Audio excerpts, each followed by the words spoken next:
Hi, my name is Chandra Lott, and I'm the Disclosure Officer for the Kentucky Department of Revenue. And I'm here to discuss with you today the protection of the taxpayer information that we receive from the IRS, as well as the state data that we house here within DOR. And in your packet, you should find a copy of the presentation that we'll be going over in this discussion today. The purpose of this discussion is to ensure that we understand the importance of protecting the federal and state information that we receive. We're governed by the KRS statute 131-190 as well as the IRS Revenue Code, which is often referred to as IRC section 6103. And again, both of these discuss the importance of ensuring that the information that we use is basically used for official use only. It's not for any personal use. It's not for us to use just to go in and take a look at it because it's available. Sometimes it seems tempting because you know you have access to it, but we must always recognize that to do so would be in violation of the IRC as well as the KRS statutes. First, we're going to discuss a little bit about the state statutes. Again, that's referred to as Kentucky Revised Statutes, or KRS for short, and we're governed by KRS 131-190. And in that statute, basically it's stating that Kentucky prohibits specific individuals, including DRR staff, which would be all of you, from intentional unauthorized inspection or divulging of tax information. And basically what that means is most of you may have access to a system that we use called STAX. And in that database, we actually have a full version of the tax return that the taxpayer has filed. If you're able to access that database, you may need to use that in order to complete a job task. If you access that information and say, for instance, the return that you're trying to work on or maybe performing an audit on would be the tax return of someone like Janet Jackson. And if you were to pull that information up, you cannot take that information that you've pulled up in that database and go to your neighbor and say, wow, look at what she has in this return. You can't disclose that maybe she earned $5 million when she performed in concert at the fairground or something. You can't share that information. That's what's considered divulging. So you have to make sure that you keep that in mind. Sometimes it's tempting. Sometimes you can find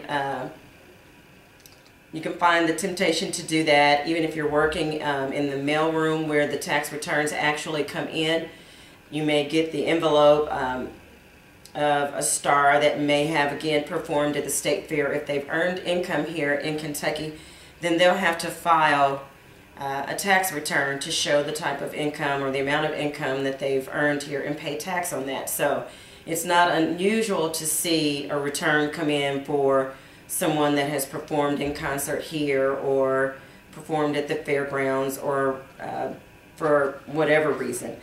So you have to keep that in mind. And the IRS side, we'll discuss that here in a minute, but it's pretty much the same thing. Of course, it's just a different statute that they use to govern that.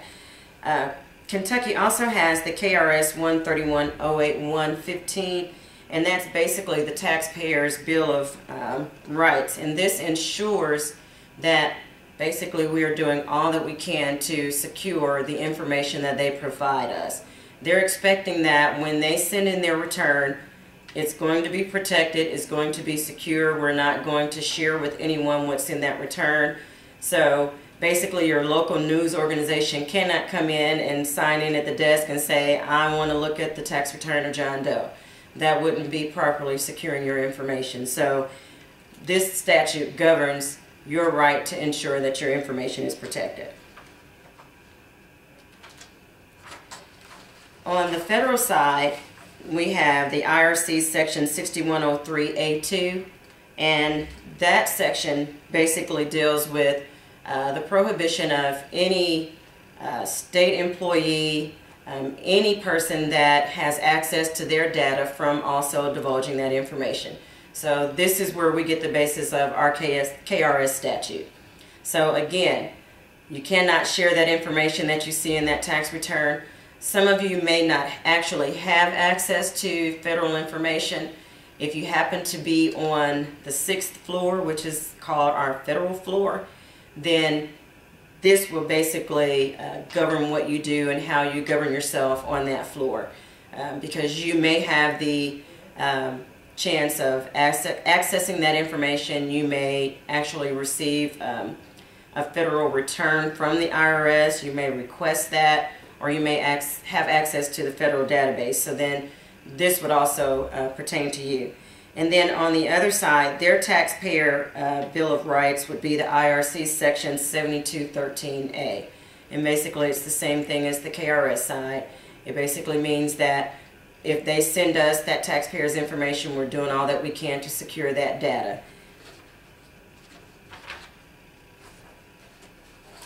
One thing that we suggest that you keep in mind whenever you're accessing any type of tax information, before you look at any of it, whether it's a state return, whether it's a federal return, ask yourself, is this something that you really need to know? If you don't really need to know that information, then opt at not looking at it at all. That way you're ensuring that you're making sure that the data is safe and that you're protecting yourself as well.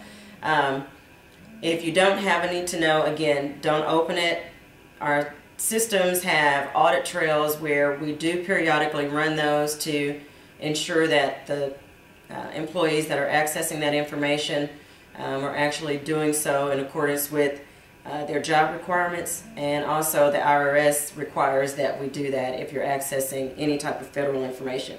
So regardless of how we receive that data, we receive some information on CDs.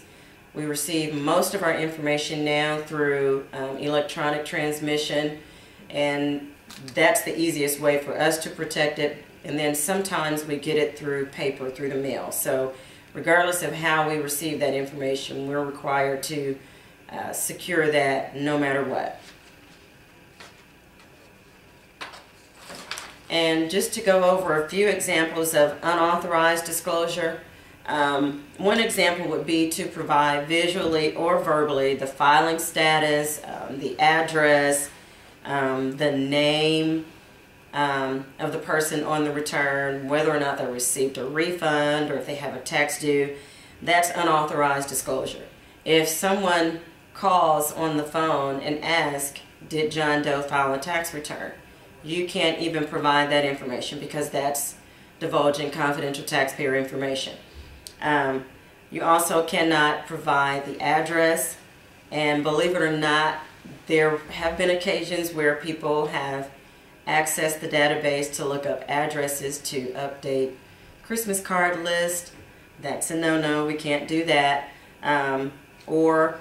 There's been a case where an employee accessed the database to find out information on an ex-spouse for a family member who was involved in a child support issue. So we want to make sure that we're not, doing any of those types of things. We want to make sure that whatever we're using the information for is for official use only.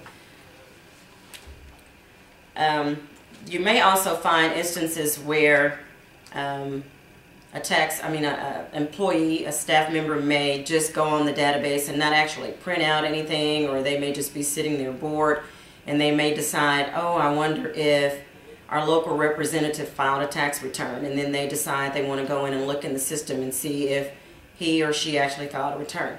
That would be considered unauthorized browsing. Browsing is basically going out there, looking at the return information, looking at the mainframe system to see if there's any information out there, to see if they received a return, a refund, or if they have an outstanding tax debt or anything like that. We don't encourage that unless, of course, it's something that you need to know in order to perform your job duties. But if not, we would suggest that you don't do that. There are a few ways that you can release the information. We have basically three methods for doing so.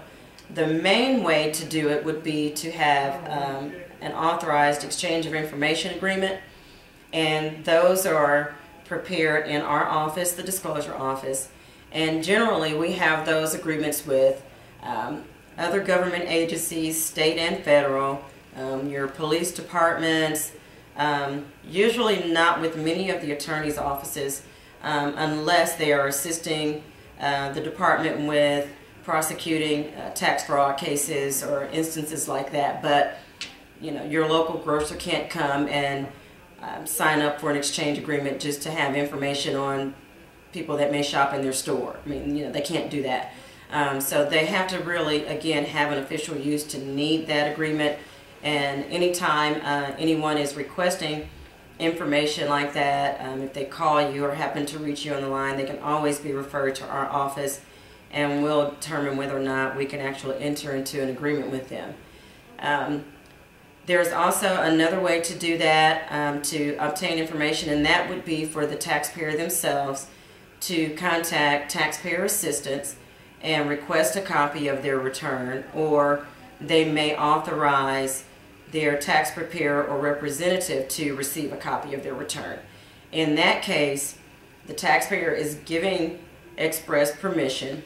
We'll either request that they submit that in writing. They can either mail it or fax it. We usually don't do emails because we want to make sure that the transmission is secure. But if they're requesting that, we will suggest that they provide us a copy of a photo ID, and that's to compare their signatures if they filed a paper return, and if they electronically filed, then of course we'll have that photo ID just to note that they are associated with the return that they're requesting. And if that taxpayer again wants us to provide that information to their tax preparer, then they can mention that in that letter, but we will need that in writing so that we can have that on file. We have had an instance in the past where during the busy tax season we had someone call in and he requested information on the return of his spouse. He didn't notify the agent on the line that he was the ex-spouse, and he was basically just wanting information to determine, again, a child support issue. And the agent inadvertently gave him the information, and probably within 10 minutes of them hanging up from him, she called because he called her to notify her that he knew how much her refund was. So that was a major fire we had to try to put out here, and then of course to ensure with her that we would make sure that we watched that, and of course apologize profusely, but she did have the right to go further if she wanted to pursue any types of charges or follow any of those other statutes that we mentioned previously. But thankfully she didn't, and she was able to take care of that outside of the cabinet. Then you can also, the last way that you can share or use this information is if, for instance, you're working on a case and you need assistance. You may be able to speak with your supervisor, or they may have another fellow employee that may be sitting with you or working with you in training. It's okay to go to someone else like that for assistance. You'll find that often, especially during your initial training stages, it's okay to do that. It's okay to speak with fellow employees about the information that you're looking at. And then, of course, if you're still unsure or not comfortable with discussing the information, you can always contact our office. We'll be more than happy to help you and direct you to where you need to go. One other thing that we want to point out, if for any reason your employment with DOR is discontinued, that information that's considered confidential while you're here is still confidential when you leave DOR. So if you decide tomorrow that you're going to take another position with another agency or out of state, you still cannot disclose any of the information that you had access to while you were here with DOR. You're still governed by the same statutes, KRS, as well as the LRC statutes. We want to briefly mention a few of the penalties for confidentiality violations. KRS 131-990, 131-081, and 446-070 basically cover unauthorized disclosure and inspection of tax records. And generally, those three, just to summarize what they detail, you can be fined up to $1,000 for being found guilty of either divulging or disclosing information. You can be imprisoned for up to a year. You can lose your job, and you can also really be persecuted or prosecuted by the taxpayer if they determine that they want to go that far. And on the IRS side, their statute is the IRC code 7213, 7213A, and 7431. Now, their fine goes up to $5,000. You can receive up to 5 years in prison. Of course, again, you can be fired, you can lose your position, and you're also subject to prosecution by the taxpayer if they decide to pursue that. A few years ago, probably in 2008 or 9, the IRS sent us a memo of one of their own employees that basically was found guilty of browsing taxpayer information. He was looking at the tax returns of state representatives in Ohio, Indiana, and I believe there were a few in Kentucky. And basically the memo spelled out what was basically done to him for doing that. He was imprisoned, he did lose his job, and he was fined. And they send that information out just to let us know that if they'll be that strict and stern with their own, that they'll do the same thing with us. So we like to put that reminder out there that they are very, very serious about the protection of their information. So really that's the importance of securing the information. That's the importance of making sure if you're not using actual paper information, if you have access to that, lock it up. If someone is coming to your desk and you have a screen up that has confidential information in there, you can put it on hold, you can blacken the screen, turn it over on your desk. Just make sure that you're doing what you can to secure the information. And then of course, whenever you're in doubt, if you ever have any questions, contact our office. You can reach me at 502-564-2551, or my assistant, Michelle. She can be reached at 502-564-2552. Of course, if you're on the 6th floor, you can also come to our desk and we'll go over whatever we can, or we can come to you wherever you are. So any other questions, feel free to call us. Thank you.